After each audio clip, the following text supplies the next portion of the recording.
behind that night show desk, but 8 guests proved even the king of late night Coldlos is cool. At his peak, Carson drew more nightly viewers than the Fullsman day night game, an audience that expected effortless charm, crisp jokes, and interviews that felt like witty living room chats most nights had delivered. Yet certain celebrity estrad silent fury, bruised pride, or outright dread their visit sparked life along bands off camera, shouting doors, slamming walk-offs, and the rare instant when Carson, the man who could diffuse any bomb with a grin, fell trapped on his own show. Here are the personalities who pushed him there, plus the moments that pushed his limits. Frank Sinatra traveled with bodyguards, Taylor, and sometimes detectives, and security logged his arrivals in block letters. One notorious walk-on occurred in 1976. Carson Midman monologue telling a peanut allergy joke when Sinatra strolled out unannounced, arm around Jenny, soaking in a 40-second standing ovation. Carson said, "Do you need the whole show, Frank?" Sinatra just winked only till the band packs up.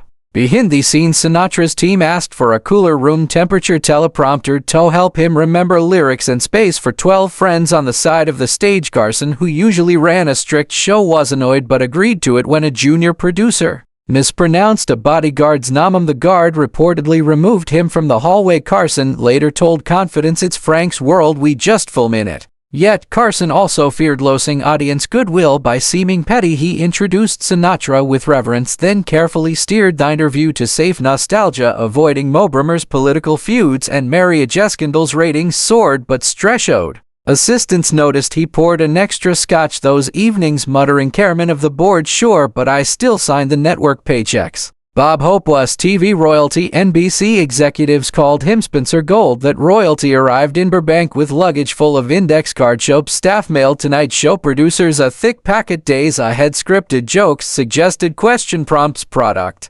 mentions, even camera angles for cutaway shots. For Carson, Woe's magic came from riffing on surprise answers. It felt like getting sheet music in a jazz club. During taping, Hope rarely looked at Johnny. He scanned cards by the cameraman's lens, waiting for Carson to tee up the next pun. Erson tried ad-libbing once, tossing an unexpected follow-up. Pope blinked, shuffled cards, then delivered the written gag anyway, ignoring the new direction. Laughter sounded polite, but producers saw Carson's knuckles whiten around his pencil. Matters worsened each time Hope peddled another NBC special. Instead of anecdotes, he plugged airdates and sponsor tie-ins. 11978 appearance included 3 mentions off Texaco in 7 minutes. Carson joked, "Texaco gets more airtime than I do," but the quippingly underscored his frustration. Crew members later recalled Carson muttering backstage, "I'm the warm-up act for a subsidy."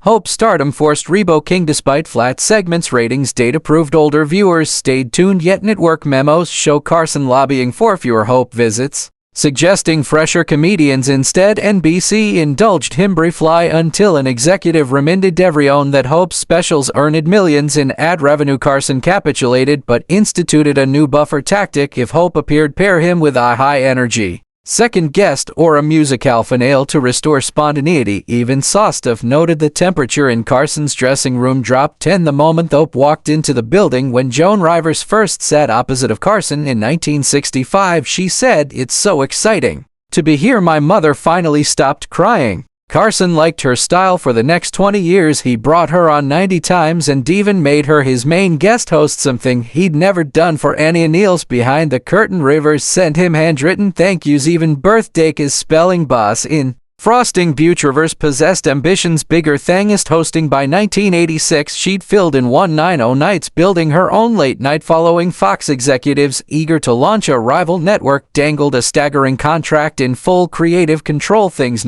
avoided promising. Rivers accepted then hesitated should she call Johnny. Advisors warned her NBC might yank the offer if word leaked. She gambled, kept silent, and trusted a news embargo that broke anyway. Carson heard the deal on the 6 p.m. NBC feed. To him, mentorship, domain loyalty, and a personal phone call before he learned it in headlines. Rivers frantically dialed his direct line that evening. Technicians heard Carson say, "I don't want to talk to her," and hung up the next morning. The Tonight Show booking sheet carried a handwritten note, "Joan Rivers, permanent liabilist." Rivers' new show debuted to Curiosity, then collapsed under network misfires and affiliate dropouts. In interviews, she cried, recounting the call that never happened.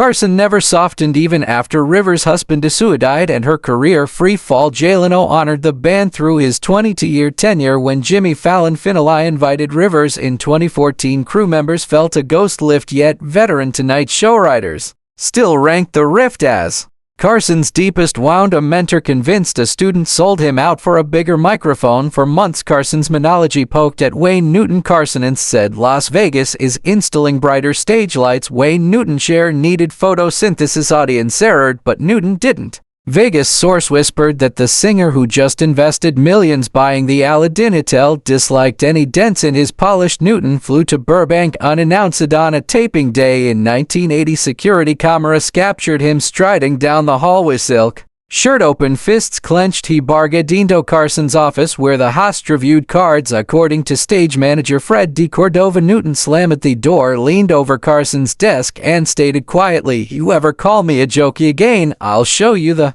punchline." Carson, unaccustomed to physical confront, nodded silently. Newton walked out. Crew members say Carson stayed motionless a full minute before exhaling, "Well, damn, that night the script cut all Newton jokes." Carson never admitted fear on air, but insiders observed a shift. Monologue barbs turned toward safer targets. Politician Sarah leans the weather. Newton returned as a musical guest only, with contractual actions. No jokes before or after, no mention of prior tension. The once playful host now stepped gingerly. Arunda Kuner's high notes proof a single hallway showdown could silence late night's sharpest tongue. Inviting Fred Rogers on the show seemed like Azure Fire heartwarm pair, the gentlest mon on daytime TV with late night's favorite host. Even the booking memo sounded Casa 5, a new chat light demo off Neighborhood Puppets. Ideal break from celebrity plug segments, but from themant Rogers walked through the curtained. Tempo gap became obvious. He paused center stage, gave the crowd a small wave, and said,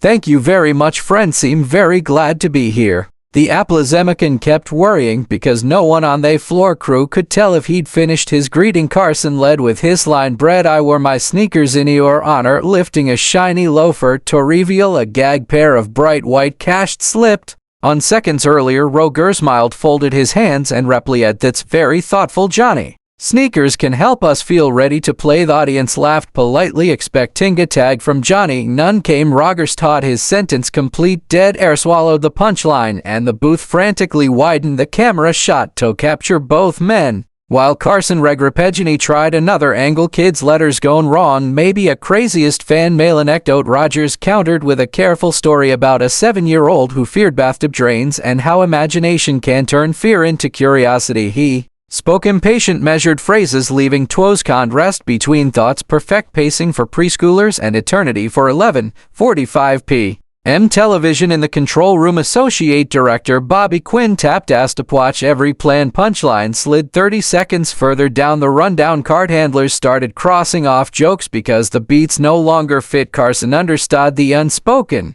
rule: you don't trust Mr. Rogers. Making him the butt of a joke risked looking cruel, so Johnny stayed respectful, nodding through what eventually became a 5-minute reflection on the power of make-believe. Viewers athom so warmed stage hands saw sweat forming under Carson's collar when the band finally played the commercial. Stinked host exhaled hard enough to fog Thetis glass. Post-show autopsy was brutal. A minute-by-minute Nielsen check showed a 3-point dip during Rogers' answers, and the laughter count compiled by production interns with hand clicker slog 22 laughs. A novelty animal segment the night before had hit 60, but then came the mailbags, hundreds of handwritten notes praising Rogers' grace, mainly from parents who rarely stayed up but did that night because their kids begged to watch. We gained goodwill. Producer Fred D. Cordova admitted just not. Momentum adjustments followed. Rogers' future invitations were slotted into December broadcasts when audience accelerated. Sentimentality writers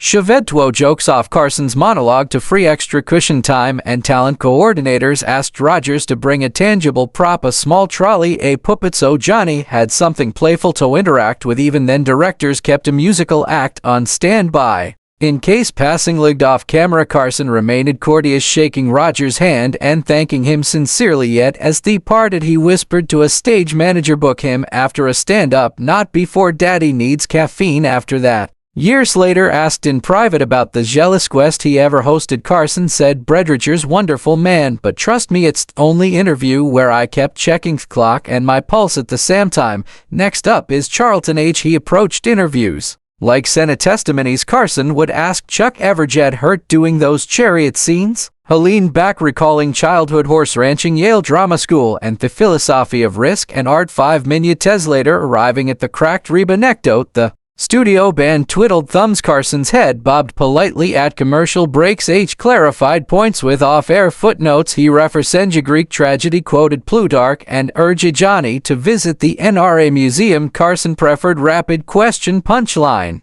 rally volleyed treatises. After a 1987 episode, producers counted 9 audience laugh bursts, down from the usual 30. Carson's crew experimented. They placed comic Don Rickles after H to revive energy. Rickles centered saw the serious mood and joked, "Whoa, died." "Oh, it was the audience." Crowd erupted backstage. Carson thanked Rickles and whispered, "Always follow Moses with mayhem." H further remained welcome on they show, but on strict time limits, 8 minutes, no political rants. 1 epixtory max. Don Rickles believed in comedic demolition, insults so fast noon could build a defense. He greeted Carson's audience with, "Look at you, 30 million people watching a hockey puck." Carson played the straight man until Rickles crossed from playful to disrespectful. In 1976, Rickles guest hosted and accidentally broke Carson's cherished wooden cigarette box. When Carson returned the next night, had discovered the damage live on air, halted the broadcast and marched to the adjacent set where Rickles filmed. Pisharky cameras followed as Carson confronted him. "You broke my box."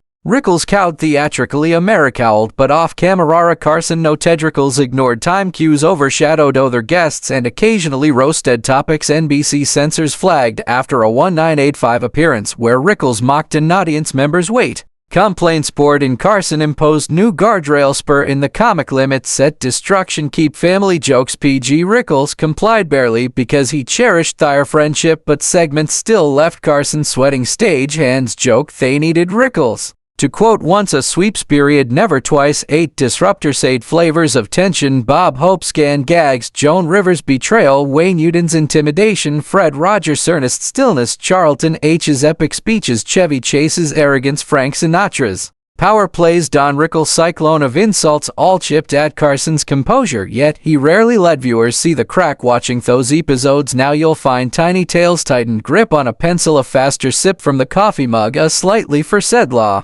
that lasts a beat too long. That's hidden craft of hosting, turning irritation into entertainment, betrayal into ratings, dread into an even sharper punchline. The next time you sui up a classic Tonight Show clip, pay attention to the spaces between laughs. You'll glimpse a master juggler keeping flaming turkeys aloft while smiling for 30 million people and silently praying. The next torch isn't a card king, a furious schooner, or an insult comic with a hammer.